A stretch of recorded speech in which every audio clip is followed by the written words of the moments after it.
Uriah Hall versus Jacare Souza is taking place to open up the prelims of UFC 249 on May the 9th, and I need you to understand how stacked this card is. Uriah Hall versus Jacare Souza is opening up the fucking prelims. Understand me. This is how stacked this UFC 249 card is. However, Hall versus Jacare is an amazing fight. We've got Jacare Souza coming off a loss to Jan Blachowicz. Close fight. He actually did okay in that fight, considering now that Jan Blachowicz has gone on to KO Corey Anderson. Suddenly, Jacare's performance against Jan Blachowicz seems somewhat decent. He didn't get KO'd in the first round. That's a good sign because other middleweights that have gone up, Luke Rockhold, have been KO'd by Jan Blachowicz. Jan Blachowicz is an absolute beast, and Jacare Souza should not be ashamed of his performance. He moved up in weight and hung in there with a guy that's probably going to be taking on John Jones next out of everyone in the light heavyweight division. Then Jacare coming back down to middleweight. That is a little bit of an alarm bell for me because I don't like it when older guys stop the weight cut and then try and come back down again. I really don't like that normally, but Jacare Souza is a professional. He hasn't shown a bad chin. That's something you can say about Jacare Souza. I mean, as far as he's been KO'd by Robert Whittaker, and he's had some KO losses in his career, I believe 3 overall, you can't say that he's got a bad chin. You know, Jacare Souza is dog fucking tough. Took some big shots from Jan Blachowicz and even had in some moments Jan Blachowicz a little bit gun shy. Jacare Souza was wading forward, throwing some big bombs there. Jan Blachowicz was sort of a little bit tentative to commit to things, but he was landing some good jabs and leg kicks. That tells you all you need to know about Jacare Souza. And then you've got Uriah Hall on the other hand. On a 2-fight win streak, which is a bit of a change for Uriah Hall because normally he has a bit of a 50-50 career. He'll go on these win streaks and then he'll get shifted back a little bit and then he might lose 2 in a row and then he'll win 1, lose 1, win 1, lose 1. Uriah Hall is a very unpredictable fighter in order of betting. However, he's dangerous. And I understand that with Jacare being the age that he is and coming back down in weight, Uriah Hall's got a pretty good chance here to start, if he wins this one, calling out some guy in the top 5. That could happen, honestly. If Uriah Hall wins this one, I don't know where he's ranked currently. I believe somewhere like number 10 in the rankings. If he gets this big win against Jacare Souza on this massive card on the prelims, especially if he does it in impressive enough fashion, this is going to rejuvenate his entire career. And at 35 years of age, Uriah Hall needs this little bit of spark. He does, because otherwise he's just going to sort of slowly diminish away and it's going to be a little bit too late for him to make a run towards the title. If he loses this one, I don't think there's much more fighting left for Uriah Hall. You know, so he needs to win this fight. His back is against the wall here. Even though he's on a 2-fight win streak, I mean, the age is tallying up. And Uriah Hall's a guy who's taken a lot of damage in his career. And I wanted to say that because when I originally predicted this fight, I said Jacare Souza, he's old, he's been through the wars, he's coming back down in weight. His age is what I'm worried about. His damage that he's taken is a little bit worrying as well. But when I really think about things, Uriah Hall's had more KO losses than Jacare Souza. Uriah Hall's had 4 KO losses. Jacare Souza's had 3. Uriah Hall's taken a fair fucking beating in a lot of his fights as well. He's had some damaging fights which have gone to a decision. Uriah Hall's 35 years of age. He may even be 36 by now. I'm not even sure. I don't think age and youth is really going to be a huge factor here because it's not as though Uriah Hall's some fucking 27-year-old savage that's still rapidly evolving his game every time. This is the same Uriah Hall that just lost every minute of a fight with Bevon fucking Lewis and then winged a Hail Mary punch in the 3rd round and got a KO. That's the Uriah Hall we're dealing with here. This isn't some streaking contender on a 2-fight win streak. Uriah Hall also had a questionable decision against Antonio Carlos Jr. not too long ago. Don't know if you remember that fight, but that one could be up in the air over who won that one. And it was a split decision. I personally thought that Antonio Carlos Jr. maybe did enough. And if Antonio Carlos Jr. can maybe do enough, what will Jacare do? Sorry, not Jan Blachowicz. What will Jacare do? If Bevon Lewis can do that for 2.5 rounds, what will Jacare do when he gets you up against a cage? This is what worries me about him, you know? If Derek Brunson can flatten Uriah Hall in the 1st round, Jacare's the guy who's flattened Brunson twice in the 1st round. Striking. What's Jacare gonna do? I feel like we're sleeping on Jacare here, and I was a little bit of a victim of it as well. I was sleeping on Jacare. He's an older guy, but I still think he's gonna go out there. I think he's going to finish Uriah Hall by submission in the 2nd round. I think the 1st round's going to be a tough back and forth fight. I think they're both going to land good shots, but I think Jacare Souza is going to back Uriah Hall up because as we've seen before, under pressure, Uriah Hall does fold a little bit and he does back himself up against the cage. I mean, if I watch that Paulo Costa fight again, I mean, you saw it in the Bevon Lewis one. You saw it in the Antonio Carlos Jr. one. He seems a little bit okay to just have a breather while guys are controlling him. You can't do that with Jacare Souza. You've got to be rapidly exploding to get out of those situations and get back to distance. But Uriah Hall takes breathers on the fence. If Bevon Lewis can, I say this a million times this video, if Bevon Lewis can hold you against the cage, Jacare can do that and more. Same with Antonio Carlos Jr. If he can maybe beat you, Jacare is going to be able to do that and more. I worry for Uriah Hall here. I want him to win, because I think if he does win, it'll be better for the division. We've got Uriah Hall.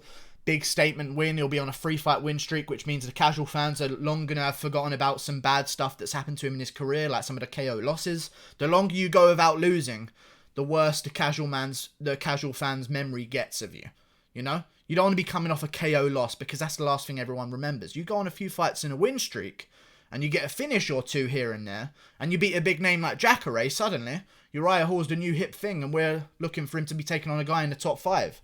I personally feel like the winner of Uriah Hall versus Jacare Souza should be looking to take on the winner of Jack Hermansson versus Chris Weidman.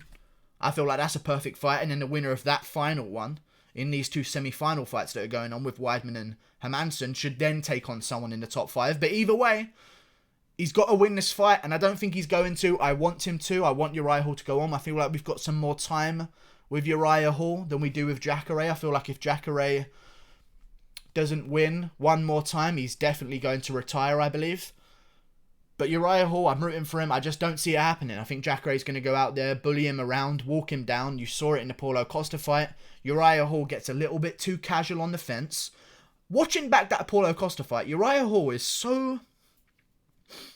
He's the most bipolar fighter I think I've ever seen in my life. He will go in an instant, jabbing someone's face off in the Paulo Costa fight, absolutely lighting up Paulo Costa with a vicious jab, with that long reach of his at that weight class. I think it's like 201 centimeters online, and I think he's got a very hefty reach advantage. I think he's got something like a 7-inch reach advantage over Jacare Souza, which is crazy to think of. He can go from that, looking like fucking the best jabber we've ever seen in the UFC, to just all of a sudden walking backwards and letting someone beat them up. Like, it's a very weird ebb and flow, and if he does that against Jacare Souza, I'm betting on Jacare Souza to take him down and probably Kimura him. I'll go over Kimura for Jacare. I think he can get it Tim Boach style, you know, really twist up that arm real nasty. I'm betting on Jacare. I'm not betting anything of my own money, but I'm betting my pride and my reputation of the channel on Jacare. I don't give a fuck. Jacare's going to win this fight. Big fan of Jacare. If Jacare wins, I'm down with Jacare winning. He'll probably stay fighting if he does win. That makes sense. You know, you're not going to go off if you're looking to be closer to a title shot again, because let's not forget, Jacare Souza's been beaten by Yoel Romero, which was a split decision. He got beaten by Robert Whittaker, but Jacare Souza has not fought Paulo Costa. He has not fought Jared Cannonier, Israel Adesanya. There's no one holding him back at the top. These are fresh matchups that a lot of people would like to see. I'm down. Jacare Souza, Uriah Hall, Jacare's going to get him. I could even see him dropping Uriah Hall in the first round as well, because I don't know with Uriah Hall, man. He's just too okay to go backwards, and he gets a little bit lazy on the fence, and I'm not relying on that in this fight. And also, he's a little bit hit or miss with his striking as well sometimes. He's not consistent enough for me to predict. I hope you guys understand this. He's a very good fighter. He beat Krzysztof Jotko. He's beat Bevon Lewis, but he was losing the whole fucking fight before that, which worries me. He beat Antonio Carlos Jr., and I say beat because it was a very close fight that could have gone to Antonio Carlos Jr. I don't know. I'm not picking him. Uriah Hall doesn't throw a lot of kicks anymore. He's not going to want to throw a lot of kicks against Jacare Souza. That's a fact. And I feel like that's also a little bit of a disadvantage for Uriah. That confidence in his counter-grappling for Jacare is not going to be there like it was with Robert Whittaker. Robert Whittaker was free to throw anything because he knew he's good enough defensively in the grappling that if Jacare tries to take him down, he's just going to roll out of it. Uriah Hall doesn't quite have that, you know? He's always been a guy that's struggled on the ground. We saw it in the Gegard Mousasi fights. Uriah Hall fights him the first time, gets completely smoked in the first round, but lands that spinning back kick. Very good. That can happen in fights. Uriah Hall can do that. But then in the second fight, Gegard rights the mistake, completely smushes him. You're talking about a guy in Jacare who smushed fucking Gegard back in the day. I don't know, man. It just doesn't add up to pick Uriah Hall for me. And let me see the odds on that as well. I'd actually be very interested. UFC 249 betting odds. Because I'd like to see who's the favourite there. You know what I mean? Because it'd be very interesting. I feel like Jacare is going to be quite a decent favourite. Yes, a minor favourite. Yeah, Uriah Hall just isn't enough of an underdog there either. Plus 100? Are you fucking shitting on my chest and calling me True Geordie? Uriah Hall plus... That's not even worth risking Uriah Hall. Why would anyone risk Uriah Hall here? You can pick him if you want. Uriah Hall can land the big shot, and Jacare coming back down in weight again from light heavyweight, and all of a sudden his body's not quite used to that weight cut, especially under a pandemic. You can bet on that, and maybe Uriah Hall clips him. I don't know. With them odds, it ain't fucking worth it to me. I think Jacare's going to go out there and really march him down, push him against the cage. Uriah Hall might light Jacare up with a jab for the first round, but Jacare's going to get his hands on him. He's going to do what Bevon Lewis did. He's going to be able to do what Antonio Carlos Jr. did. He's going to be able to do what Gegard Mousasi did. And he's going to eventually wear out on Uriah Hall. I think Uriah will survive on the ground in the first round, but the second round will come. Jacare will still be marching Uriah Hall down. And Uriah Hall's going to get Kimura'd on the ground, Khabib Michael Johnson style. It's just going to be bad. I think Jacare beats him. I'm rooting for Uriah Hall, though, because I think Uriah Hall can have some great matchups. There's a rematch with Weidman. There's a matchup between him and Hermansson. That's going to be a fun one. Maybe there's a rematch between him and Kelvin Gastelum. I know they used to train together. I think they still train together at King's MMA. I'm not too sure where Uriah Hall is now. Maybe he's changed gyms recently. However, I'd like to see that rematch. It was a split decision the first time. He's got a history with guys in the division, Uriah Hall, and he's a new name, and we haven't seen him versus Adesanya. We've seen him fight Whitaker, and that was a pretty damn close fight as well. If you remember, Uriah Hall's a great fighter, but against grapplers who can really make him question his striking, I feel like he doesn't quite shine as much on the night, and you're seeing that against guys recently. Jacare Souza is going to take him down and smush him, take him to Gaethje Town. You know? Let's go Jacare. I'm looking forward to it. Good fight. Kick off the prelims. I'm liking what they've done with the card as a whole.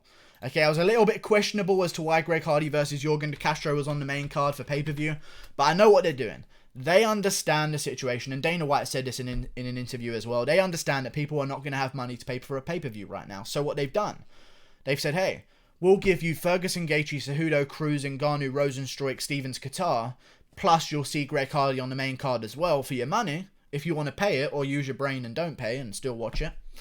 Very nice. Prelims, we're going to give you an amazing card anyway if you don't have the money to pay for the pay-per-view. So I'm glad. Uriah Hall, Jacare Souza to open it up. Esparza versus Waterson in the middle. Just a nice little fight in between. Alexei Olenek, Fabricio Verdum. Big fight at heavyweight. Fabricio's comeback. That's going to be a big one. And then Cerrone versus Pettis as the main event. Good stuff, UFC. I like this fucking card. And then the early prelims. Jesus. Even fucking better. Jacare's going to finish Uriah Hall in the second round by submission. Goodbye. And I think the body shots from Jacare as well that he's shown in fights recently, those little ripping shots to the body that he does, he was using them against Chris Weidman a lot, just a little thing to add in there at the end. Those body shots are going to start to make Uriah Hall question some things, because you saw how Paulo Costa was able to dig to them, and it makes Uriah Hall kind of question himself and lower his hands against the cage. I don't like that when you're facing Jacare. It's just not a good matchup, and he isn't a juicy enough underdog, and I'm not going to bet on an inconsistent Uriah Hall, but I hope he wins. Like and subscribe. Thank you for watching. Click that button there. Good. Bye. Yeah. Oh, and comment below what fight you want me to break down next. I've already done some, but if you've seen one I haven't done, fucking let me know, you know, and I'll do it.